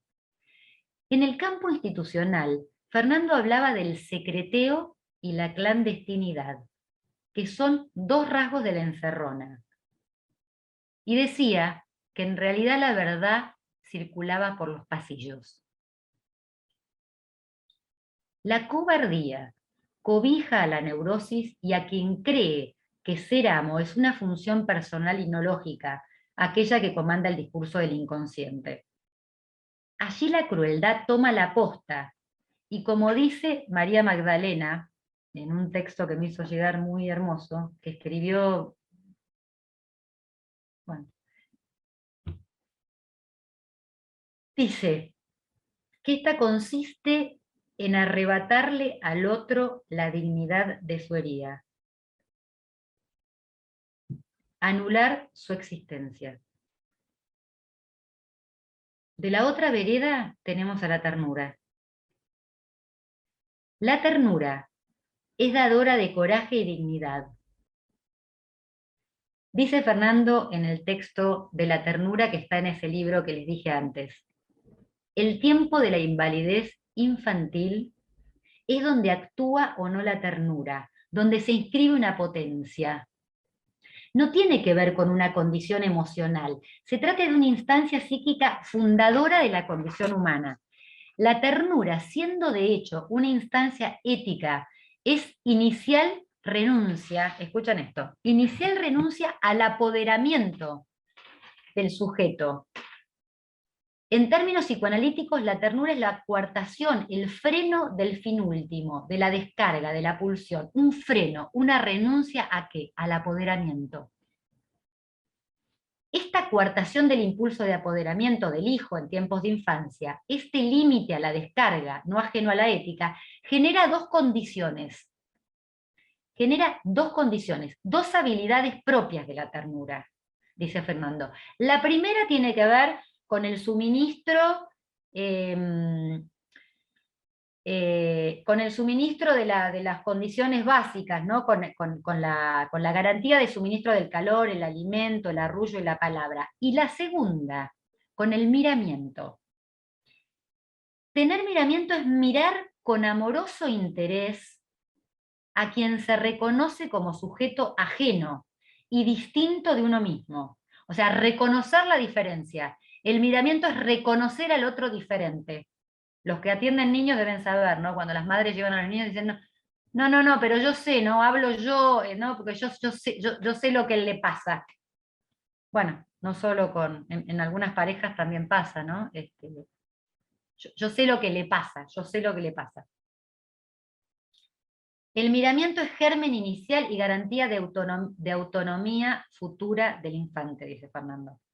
Una idea eficaz en el proceso de la ternura es que el niño crea el sentimiento confiado de que el mundo consiente satisfacer sus demandas, podría satisfacer sus demandas. Cree en eso, puede creer en eso.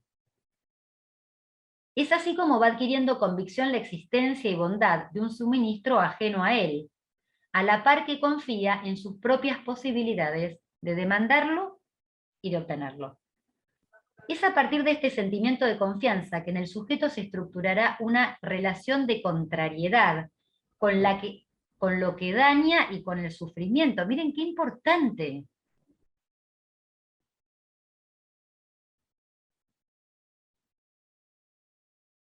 La ternura, desde el suministro de autonomía, organiza un sujeto deseante al tiempo que sienta las bases constitutivas de lo ético, donde no hay miramiento promotor de autonomía, hay sí apropiación torpe de apoderamiento del otro. Entonces pensaba que esto también pasa cuando el discurso psicoanalítico, por ejemplo, en algunas parroquias, pretende una fidelidad idealizada, un seguir lo que dijo quién, no solo Lacan, Freud, como si no hubiera otros autores que nos ayudan a formarnos poetas, literatos, como si no fuera que esos mismos Freud y Lacan nos hubieran nutrido de otros, ¿no? Pero digo que pretenden esa fidelidad idealizada, que lejos de promover creatividad, acorrala a personas que fetichizan un saber sin cuestionarlo. Es nuestra tarea interrogar esa fetichización tan escuchada en tantos lugares, que nos aburre tanto, que nos cansa y que detiene el progreso del psicoanálisis. La pluralidad, la palabra singular.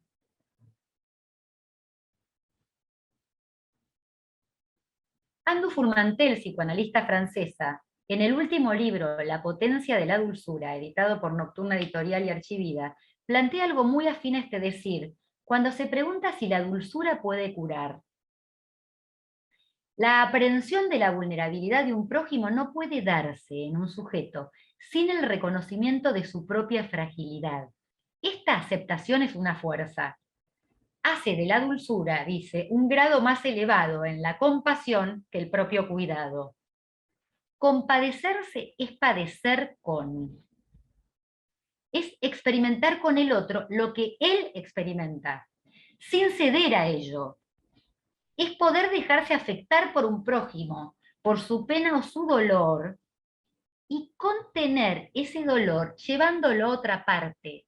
Esto me parece tan importante, ¿no? Porque el lacanismo y esta cuestión del analista como muerto, que circuló tanto, ¿no? Como si al analista no le pudieran pasar, ¿no? No debieran pasarle las cosas que a uno le pasan con un paciente.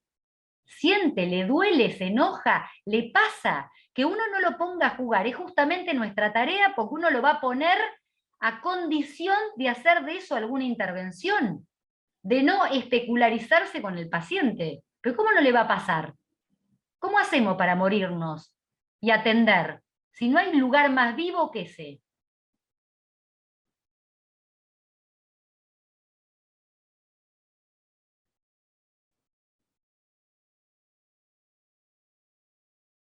Entonces, la ternura abre el camino a lo más singular en los otros. Y termino con la cita de Anne, que dice: la dulzura es una aprehensión de la relación con el otro, cuya quinta esencia es la ternura. Ser dulce con las cosas y seres es comprenderlos en su insuficiencia, en su precariedad y en su tontería. Y digo, la ternura sería entonces el mejor alojamiento para parir a un sujeto. O la libertad. La ternura oficia de anfitrión a la novedad de lo que se dice, porque no pretende, acompaña. Acá podría haber escrito un libro de poemas, porque todo la fuente de cosas que me aparecen con la ternura es tan extensa. Es poética. La ternura hace poesía. No se adueña. No se adueña. Y como operador lógico ahueca, hace vacío, crea lugar. Crea lugar. Si no ontologizamos la ternura, esta no es ni suave ni blandengue. Vieron que a veces parece que la palabra, ¿no?, da como la idea de blandengue. No, puede ser dura y contundente la ternura. Puede armar un lugar corriendo montañas. Lo bauticé a Fernando así, se lo conté a Pedro cuando nos encontramos, un contador. Fernando era un contador, no solo por el arte de hacer aparecer una historia, sino porque contaba al otro. Sí, si querés termino esta página y hacemos un... Sí, Lali. En su libro novela Clínica Psicoanalítica asevera que no se trata de pensar lo institucional desde el psicoanálisis, sino de un trabajo que piensa el psicoanálisis desde la práctica con la numerosidad social. Bueno, si quieren hacemos un corte y charlamos un rato y después sigo. ¿Qué? ¿Te parece así? Sí, lo que te decía, porque hay algunos comentarios y algunas preguntas, ¿sí? Entonces no sabía cómo venías en el desarrollo, pero para ir redondeando y que pudiéramos leer un poco los comentarios. ¿Querés seguir y cerrar y después los leemos? Me falta un poco. Bueno, Bueno. Decime vos cómo quieres hacer. ¿Están cansados? ¿Quieren hablar ahora? ¿Qué les parece? Bueno, sigo un poco, sigo. Dale. Él dice que que piensa el psicoanálisis, como decía, desde la práctica con la numerosidad social, y que en estas situaciones el psicoanálisis circula bajo la forma de propio análisis, dice. Solo por la persona de ese analista, y quizás facilite la lectura de lo que ocurre en el campo, por sobre todo de lo que a él le sucede, o sea, de lo que le sucede al analista mientras trabaja, ¿no? Que este registro le hará factible componer una narración como alternativa de interpretación, que diga lo que ahí acontece sin decir a persona alguna, es decir, sin forzar con impertinencia una demanda que no existe. Una flecha interpretativa no suele dar en el blanco previsto, pero resulta de especial interés advertir aquello que fue flechado. Esta era la manera como antiguamente los griegos definían el error en términos de una flecha que había flechado otro blanco. De esos errores se presentaba la vía por donde organizar el campo de trabajo, sin espantar las liebres del inconsciente con vanas explicaciones. Fernando se enojaba con esto, ¿no? Que apuntar al inconsciente había que tener mucho cuidado de no caer en vanas explicaciones. volviendo al concepto de encerrona trágica, él dice que el dolor psíquico produce impermeabilidad con efectos renegatorios y anestéticos, y que el montaje de una intervención, al permitir el despliegue de la tragedia y su pasaje al drama, constituye la posibilidad de recuperar la dinámica del conflicto aprisionado de forma administrativa en esas neurosis actuales. Que uno de los rasgos del aburrimiento es que uno de los rasgos del sufrimiento es el aburrimiento. Y esto lo pusimos en práctica, en algunos momentos, en ese tiempo en que empezaba a compartir espacios con Fernando, él armaba algunas reuniones con gente, algunos amigos que quedaban de la APA, con Emilio, con Armando, y recuerdo algunos analistas que decían que se aburrían. Y yo no entendía, le decía, ¿cómo se aburren atendiendo pacientes? Sin duda las normas APA aplastaban. Por suerte hay estallidos, ¿no?, que producen la apertura de otros lugares.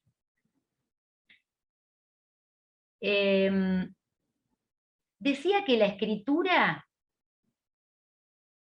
es uno de los caldos de cultivo donde crecen las colonias del inconsciente, sin olvidar que el cultivo mayor es el hablar, cuando un fallido nos desvía del propósito de su partida.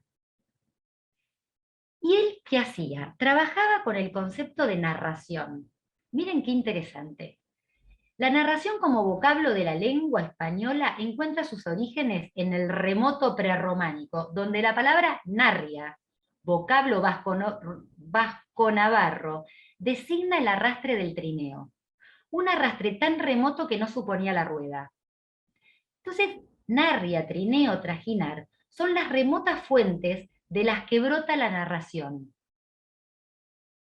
Y si estas fuentes lo son en el orden histórico en el que un habla se va narrando a sí misma, para el psicoanálisis tan afín a los orígenes, reviste especial interés en la fuente misma de donde brota un trajinar, que después se hará pensamiento. Un trajinar que después se hará pensamiento. Bueno, la ficción novelada, voy a cortar un poco, algunas cosas que las puedo ir diciendo después. Él trabajaba con un tiempo que para mí, él decía que cuando el analista hablaba, no solo hablaba de eso que quería hablar, sino que transmitía un estilo en su hablar, que de fondo había una música que transmitía su estilo, y que ese estilo tenía que ver con esa novela familiar de su historia, la novela familiar neurótica, ¿no? Que había una música que se podía escuchar en el estilo del analista, y que ese estilo había que recuperarlo, había que tenerlo en cuenta, había que hacerlo sonar, ¿no? Y entonces él decía que, por ejemplo, Pillon Rivière trabajaba siempre con mucho humor, era su estilo, ¿no? El estilo de Pillon era un estilo con humor. Y recuerda que Pillon atendía una pareja en la que Fernando supervisaba con Pillon, quiso analizarse y después decidió supervisar. En un momento Pillon atiende una pareja, parece que se queda callado todo el rato, y cuando se van, parece que la mujer le dice, ¿vio que le dije que se la pasa hablando todo el tiempo de mí y no habla nada de él?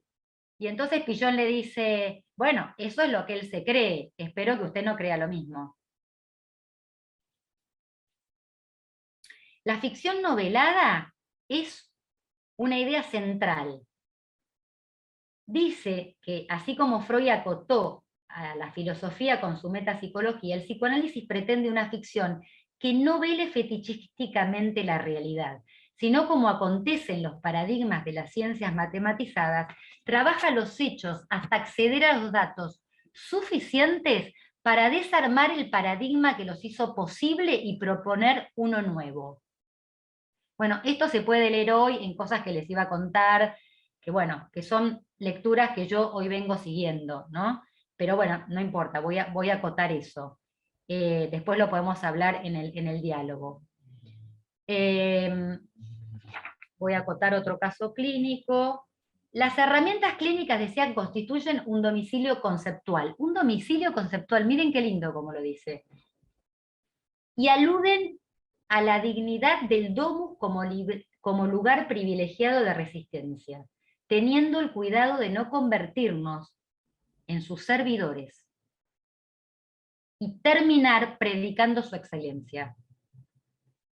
De la clínica rescato algunas ideas a las que Fernando llamaba, por ejemplo, la unidad mínima de operación clínica, formada por 3 términos: mirar, pensar y hablar.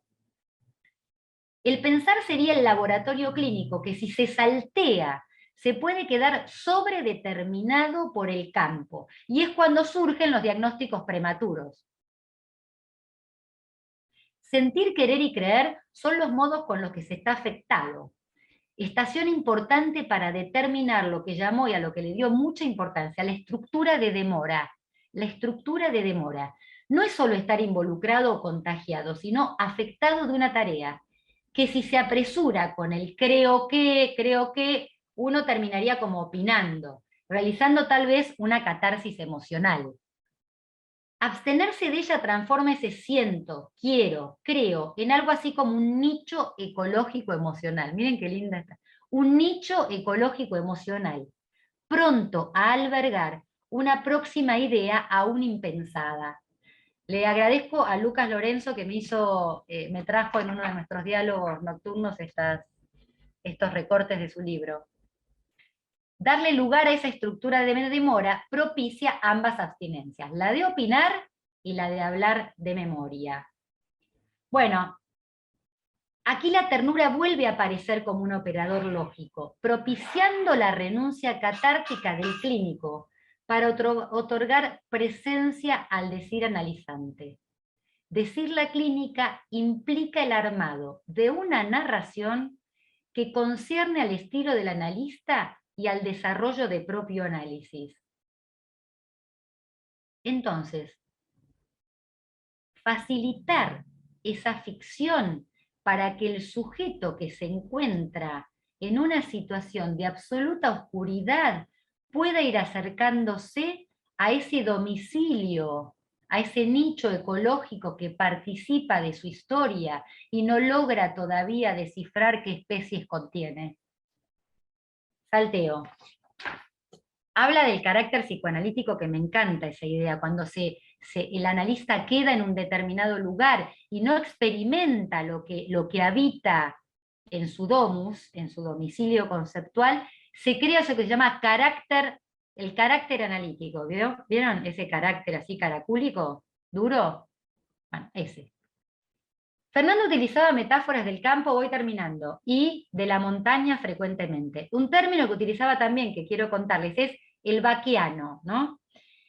El vaquiano.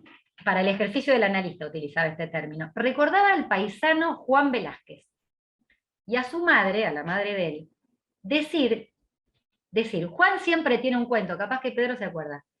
Juan siempre tiene un cuento, pidiéndole que le entregara unas llaves para abrir la tranquera. O sea, la madre le entrega unas llaves a Fernando y le dice: mirá que Juan siempre tiene un cuento, decile por favor que no las pierda, ¿no? Porque te va a decir, bueno, parece que se las da, y que en un momento, boleando unas avestruces, Juan Velázquez le dice que perdió las llaves. Entonces Fernando dice: no debo de haber pensado que era un bolacero. Aquel legendario personaje sin duda sembró semilla en el contador de historias. De él recibió también las primeras lecciones clínicas en el arte de los caballos, donde aprendió a sostener, dice él, a sostener sostenidamente. Recuerdo ese relato, esa frase, sostener sostenidamente, como se sostiene a los caballos. Y lo más curioso es que el caballo de Juan se llamaba Curioso. Fernando nunca se enojaba, aún en circunstancias muy complejas se daba la chance de encontrar una salida.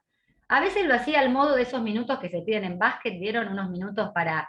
Se quedaba unos minutos, si estaba con alguien podía charlar, conversar y volver al campo. y decía que en esos ratitos había que producir lo que hace a la eficacia de todo grupo, la producción de inteligencia y de alegría. Decía que un grupo funciona cuando produce inteligencia y alegría. No voy a hablar de las 5 condiciones clínicas, podemos hablarlas después, que tienen que ver con la capacidad de predicción, sobre todo de poder imaginarse cuando uno recibe un llamado de un paciente, decía él, poder imaginar en esa voz, en ese tono, en ese pedido, quién viene. ¿Quién viene? Y a partir de ahí decía que la distancia que se tenía con esa predicción daba cuenta del diagnóstico, ¿no? Cuando uno lo recibía, cotejaba. Si eso que había imaginado de ese paciente estaba muy a distancia, el diagnóstico sería más grave. Pero bueno, no me voy a extender de esto porque se va a hacer demasiado largo, ¿no? A esta altura ya extraño ese gesto amigo que convidaría con un té, un poco de música, alguna lectura inolvidable, como la del poema de Yeats, que María Magdalena encontró, me lo pasó, lo iba a leer, pero también lo dejo para... se los iba a leer, pero se va a hacer tan largo que voy concluyendo. Para Fernando la amistad, el último punto que tomo, la amistad no era solo una forma de lazo social, la cultivaba, le daba espacio, la nutría con sorpresas varias, en palabras y en actos. Así fue aquel regalo que recibiera, que aún yace en mi consultorio, cerca de mi sillón, de una campana antigua. Solía cada vez que hacía un regalo contar alguna historia de su elección. Una campana es el símbolo de una mujer, me dijo. Tiene en su interior un badajo, con el cual, al moverse, hace sonar su vacío. Sin ese badajo el vacío no sería vacío, y tampoco el otro podría registrarlo. Fue de una belleza ese regalo, pero no solo por la belleza del regalo, sino porque a partir de él y en muchos momentos pude entender las escrituras de las fórmulas de la sexuación con esa campana. Las páginas algo noveladas de su libro aluden a 3 de sus grandes amigos, Pillon Rivière, Blecher y Mimi Langer, siendo amigos muy diferentes a su forma de ser. Esas amistades extranjeras, él habló de 3 tipos de amistades. Las amistades extranjeras eran capaces de puentear las diferencias con lo esencial. La amistad en su modalidad extranjera es aquella que no navega en el mismo río, cada cual en su propia orilla. De esa experiencia, de esa amistad extranjera, también así nombraba a la experiencia transferencial. Ninguno de esos analistas condujo su análisis personal, pero fueron decisivos a la hora de su propio análisis. La palabra amistad viene de amicus, amor, pero también amable, próxima a afable, que designa a aquel con quien se puede hablar, con expectativa de respuesta cordial y justa. Lo contrario de afable es afanar. Afanar es chorear en lunfardo, pero también son palabras embrolladas, sin sentido, palabras enredadas. Más ligada a la palabra a la amistad que a la tentación. Pero la tentación viene de tentáculo, de aprisionar. La amistad más bien sería ese lugar más ligado a la palabra, a lo que abre, al espacio, no a la tentación, no al tentáculo. Blanchot decía, él toma esta cita, ¿no? Que Blanchot decía, no se habla de los amigos, sino con los amigos.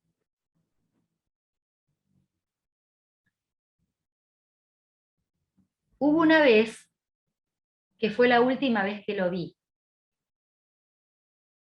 Almorzamos cerquita de su consultorio, con la idea de leerme un texto que escribiría para un homenaje en la biblioteca a su amigo Emilio Rodríguez. Ese día lo sentí extraño. Me entregó la carta que le había escrito a su amigo, que era la que iba a leer en la Biblioteca Nacional,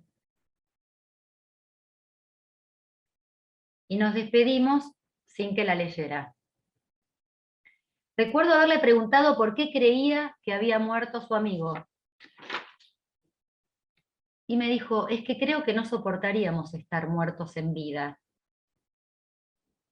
Seguramente después de la operación podría no haber quedado bien. Y acuñó esa frase, ojalá la muerte nos agarre bien vivos. Tal vez este tributo contenga en sus palabras ese adiós y la recuperación de lo tanto recibido, que espero siga pasando. Sin duda hoy toda su transmisión se me hace inmensa, no solo por la herencia, sino por la posibilidad que me da de seguir creando. A la semana de la entrega de esa carta, Fernando fue internado y a los pocos días falleció. Hace poco, cuando mudaba mi consultorio, di con ella. No sabía si la había leído, de última, bueno, cada lectura es primera. Allí supe que hablaría de su legado, que estaba en deuda con su legado, con su obra, y que intentaría seguir articulando su transmisión y que ojalá pudiera hacer pasar algo de todo lo que causó en mí y en tantos. Entonces decidí que, como no pudimos hablar de esta carta, no puedo leer toda esta carta, pero voy a leer, a concluir con un pequeño pedacito del comienzo que tiene ese tono que tuvo para mí este comienzo epistolar, y podría tal vez cambiar el nombre, y en ese querido Emilio podría decir también querido Fernando. Esto se los cuento a ustedes, pero yo voy a leer la carta que escribió Fernando, que la tengo en mis manos y que por pedido de Pedro se la voy a pasar en un próximo café que haremos después seguramente de este encuentro. Y dice así: querido Emilio, para ir acostumbrándome despacio, mantengo mientras pueda, o tal vez solo en esta oportunidad, el estilo epistolar. Sé que no habrá respuesta, pero puedo imaginarme la tuya. Sustituirte en eso, viejo amigo, solo por esta vez y por el momento. Ese hábito del querido Emilio mientras vivías era un cálido hábito. Ahora con tu ausencia cobra mayor sentido y también cariñosa rotundez. Es así, viejo amigo, y no me vengas con que viejos son los trapos. Pero el mundo, no dudo en decirlo así, al menos el que ambos compartíamos, ya no es el mismo desde tu partida. Me estoy acostumbrando a recordarte y te veo riéndote con ganas de la ingeniosa respuesta de Unamuno. Cuando alguien le preguntó, ¿usted piensa en una vida después de la vida? Don Miguel contestó, un mundo por vez. ¿Pudiste poner en juego tu curiosidad acerca de esto? Bueno, gracias Fernando por tanto amor, por tanta libertad, por tanta ternura, por donarme las escrituras que hoy siguen diciendo mejor la clínica en la que creo que apuesto. Bueno.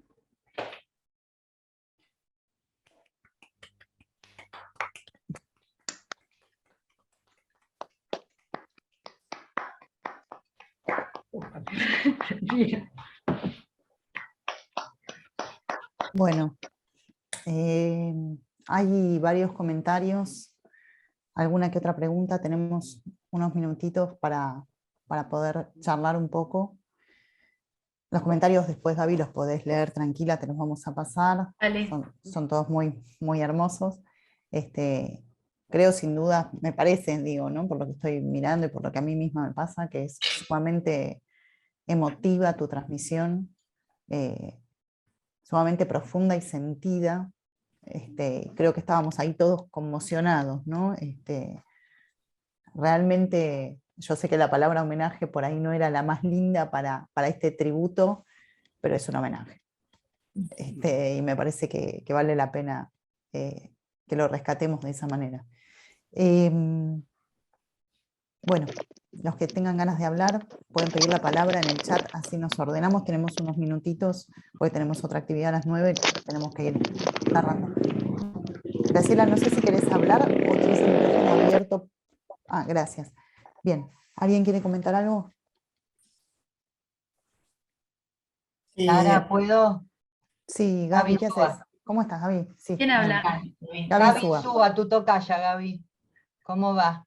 Chin Chin, muy bien. Bueno, Bien. la verdad que te escuchaba y primero que, bueno, claramente deudora de una obra, pero a una altura de tu maestro de una manera impresionante. Me acordaba de esa frase, aquello que has heredado, adquiérelo para poseerlo, y bueno, vaya si lo adquiriste, me emocionaste mucho. Y solo contar una anécdota, porque una anécdota y una diferencia con una cosa una apreciación que hacías.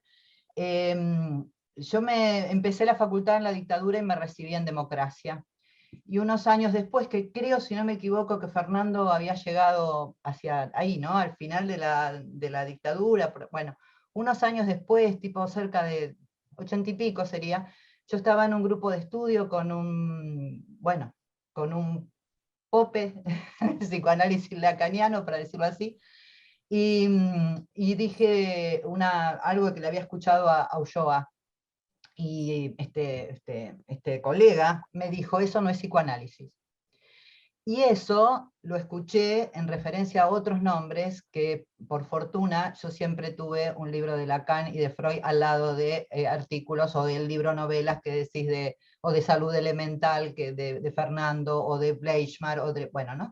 Digo, me parece que la diferencia que tenía con algo que dijiste es que dijiste, por fortuna o algo por el estilo, el psicoanálisis hoy no es ese lugar del psicoanalista, no tiene ese lugar del muerto. Yo la verdad que creo que para algunos todavía algo de eso hay. Sí. Digamos, hay un Sí, psicoanálisis. creo, no sé cómo se escuchó, pero en realidad no, creo que eso continúa, ¿no? Eso continúa Claro. y me parece que hay una transversalidad de analistas en nuestro país, ya voy concluyendo para que obviamente hablen otros compañeros, hay una transversalidad que habla mucho de nosotros y nosotras como país, ¿no? Que me parece que el psicoanálisis muestra algo digo, porque aquí hubo una Mimi Langer, aquí hubo un Pillon, aquí hubo una Silvia Bleichmar y Ulloa, y hay un Volnovich, y bueno, tantos nombres más, que sin embargo, de alguna medida, para el psicoanálisis más ortodoxo y más mirando a Europa, no es psicoanálisis. Me decía, esa persona que me decía no es psicoanálisis, me decía, es psicoanálisis aplicado. Digamos, bueno, por supuesto yo no coincidí, seguí leyendo y seguí mi línea, y por dónde iba. Pero bueno, me parece que es importante pensar que yo pensaba los otros días, cuando pensaba en tu presentación y en que iba a tratar de estar, pensaba, ¿qué diría Fernando hoy de algunas cuestiones que se plantean donde cierto psicoanálisis ortodoxo patologiza toda subjetividad, ¿no? Patologiza a los adolescentes, patologiza a las diversidades sexuales, patologiza a las feministas, nos patologiza. Y entonces pensaba, ¿qué diría Ulloa, no? Bueno, evidentemente no soy yo la que puedo pensar que diría, vos sí, mucho más. Claramente vos creo que darías en el clavo con qué pensaría. Te agradezco un montón porque fue realmente hermoso. Gracias, Gaby. Gracias por estar.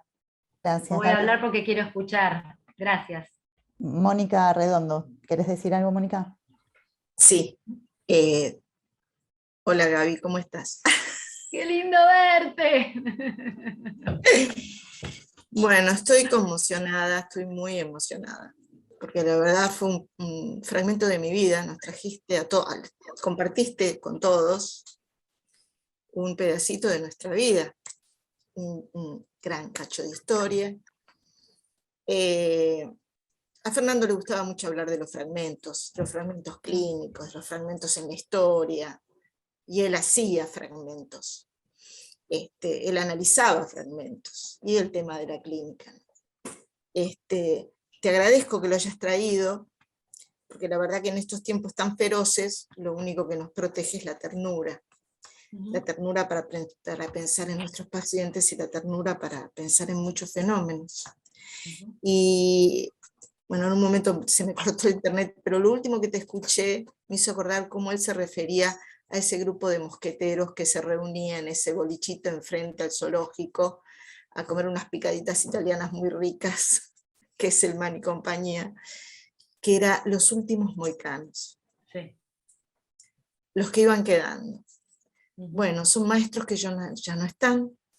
Silvia también lo fue, con su dolor país. Hoy también nuestro país nos sigue doliendo, y hay mucha melancolía. Por lo menos me trajiste una noche de nostalgia, pero que es necesaria para no olvidar a aquellos que han hecho tanto, no solo por el psicoanálisis, sino por la numerosidad social, como vos decías. Los saludo a Pedro, que también hace 1000 años que no lo veo, que está por ahí. A Diana la veo ahí, y te agradezco, Gabriela, te agradezco mucho que lo hayas traído a Fernando. A veces los que estuvimos cerca de él, nosotros estuvimos muy cerquita, en esa ida a La Pampa, que después pasamos también por un lugar a recoger miel, y hacía de todo, Fernando era un gran iqueco, hacía todo el tiempo de todo, analizaba todo. Eran viajes intensos. Bueno, te agradezco un montón, y me trajiste algo de mi historia, y eso a mí me conmueve muchísimo. Qué lindo que estés ahí, qué lindo verte, escucharte, qué lindo. Mónica, por el comentario. Diana. Gracias. Hola Gaby. Hola Diani. A ver, muy hermoso, muy amoroso. La verdad que agradezco, yo también estoy muy conmovida, me acuerdo de las épocas de la cátedra, y hoy me sigue acompañando muchísimo, ¿no? Y una digresión que me causó gracia, porque cuando contaste de esos analistas que se aburrían, y vos decías, las normas APA aburren, yo decía, a veces cuando nos toca escribir y luchar con las normas APA también es muy aburrido, ¿no? Porque esas normas APA que a veces nos exigen. No, y algo que quería como juntar, que me encanta, hablaste en algún momento de la fidelidad como algo contra lo que luchaba bastante, pero cuando hablaste del vaqueano, ahí él arma una cosa muy hermosa, ¿no? Que era marchar como un vaqueano, ¿no? Con un equipaje ligero, para sí ser fiel a lo que ahí acontece y menos a lo que la doctrina dice que debería acontecer. O sea, él hablaba de una fidelidad, pero a lo que acontecía allí, y no a lo que alguna teoría presuponía, ¿no? Y me parece que ese tipo de fidelidad era muy hermosa que él proponía. Bueno, gracias, Gaby. Sí, gracias, Diani. Me hiciste acordar algo que quiero aprovechar para decir, que él da como un sentido también a lo vaquiano, más culto, que es la palabra vaquía. Vaquía significa resto de deuda. Y resto de deuda tiene que ver con esos náufragos que quedaban en una isla y estaban obligados a recorrer el espacio inhóspito, y que quedaban quedaban en resto de deuda de ser rescatados de esos lugares, ¿no? Digo porque me pareció interesante, yo no conocía sí lo vaquiano, pero no que vaquía tenía que ver con eso, con esta resto de deuda a pagar para ir a rescatar a alguien que está en un terreno inhóspito y no puede manejarse. Tiene también este sentido, ¿no? Interesante. Bueno, ¿quién más? No sé, ¿alguien más? Tenemos que ir cerrando. Pedro. Lo escuchamos a Pedro y cerramos, Gaby, ¿te parece? Usted lo dice. Dale, Usted sí, lo Pedro. ¿Se me escucha? Sí. Sí. Hola, Gaby. Hola, Pedro. El placer de escucharte también ha sido muy emocionante. Empiezo por atrás, en referencia al vaquiano. Sí. En el campo, en la montaña, el vaquiano es el que tiene la habilidad y el que tiene la disposición de ir pescando los signos que se van presentando, como para, vaya a saber, que llegar a tal lado, encontrar un animal, pero es algo bastante hermanado con el oficio de ustedes, ¿no? Eso de esa habilidad y disposición para interpretar signos.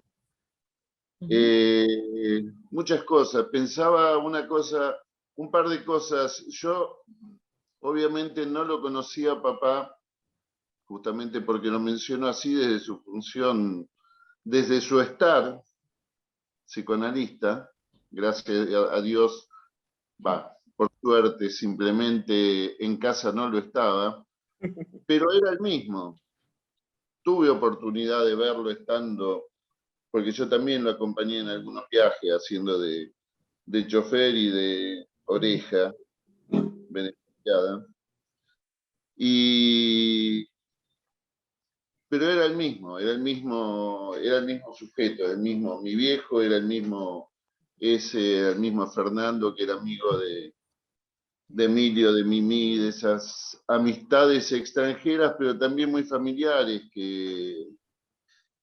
también muy íntimas, ¿no? Doy fe de ello. Cosas sueltas.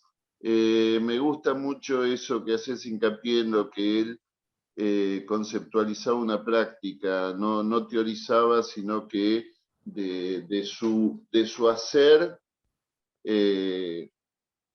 era, no un sentido inverso, creo que pueden ser complementarios, ¿no? Pero él básicamente, su producción venía a partir de su capacidad de hacer, de actuar, clínica, básicamente. En mi lenguaje yo no soy del palo sí y toco de oído.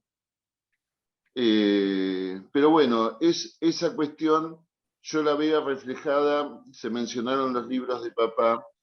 Vos fijate, el primer libro es la novela clínica psicoanalítica, historia de una práctica, ¿no? Entonces ahí lo está diciendo, digamos, no, esa segunda frase no es de relleno, ¿no? Lo mismo que la salud elemental con toda la mar detrás. Esa mar detrás también está hablando de toda una conceptualización, y esa mar detrás, doy un dato para que no lo sepa, y se entiende mucho de dónde viene, es una frase de una canción de Paxian Dion, ¿no? Que hace alusión a un naufragio en la boca del puerto, en el propio puerto, donde mueren todos menos un tipo que era el único que sabía nadar. Pero bueno, eso es anecdótico nomás. Bueno, y para no extenderme, lo uso como cierre. Estoy muy agradecido. Ha sido muy, muy lindo participar, escucharte. Y sí, seguiremos café mediante. Gracias. Gracias. Bueno, Gracias, Pedro. Vamos a ir cerrando el encuentro de hoy. Gaby, te agradecemos mucho todos. Realmente fue una transmisión la tuya, muy conmovedora, realmente. Me quedo pensando después de esto que nos hace falta. A mí me hace falta, digamos, ¿no? Este tipo de espacios, este tipo de encuentros, este tipo de recuerdos, este tipo de construcción de la historia de los maestros, digamos, ¿no? De los maestros que nos marcaron, que nos enseñaron, que nos transmitieron, etc. Así que en lo personal te agradezco muchísimo. Les quiero agradecer mucho a todos. Gaby, como te dije, están todos los mensajes, después te los vamos a pasar. Y a todos les comento, para ir cerrando, que si tienen alguna propuesta o se quieren sumar a alguna de las que ya hay en la Can Big Data, pueden escribirnos a lacanbigdata@gmail.com o pueden entrar a la página de Facebook, la Can Big Data, y ahí van a encontrar lo que estamos haciendo y estamos abiertos a lo que ustedes tengan ganas de hacer. Les agradecemos muchísimo la presencia, calculo Gaby que vos especialmente la agradeces mucho. Estamos muy, muy contentos de haber podido armar este encuentro, ¿sí? Así que muchas gracias a todos. Chao. Bueno, gracias, muchas gracias. Gracias, Gaby.